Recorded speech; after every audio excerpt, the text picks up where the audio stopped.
mwijima w'icuraburindi, aho niho umutemushavu yubarizwa.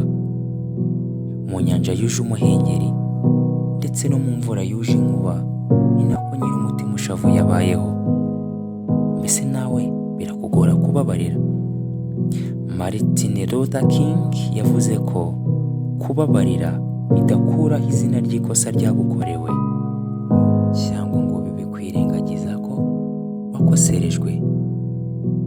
Gusa bisobanura ko inzitizi hagati yawe n'uwagukosereje zitagihari, kandi imbabazi n'umusemburo ubaremera, ahantu heza ho gutangirira ubushuti bundi bushya, mwese mukongera kubaho munezerewe.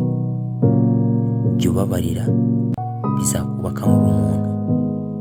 Iyi ni impamba izagusunika mu rugendo rw'ubuzima. Twese twifuza kuba abanyamitima ikomeye, ariko umutima ukomeye ni umutima ubabarira. Iyi ni impamba y'ubuzima.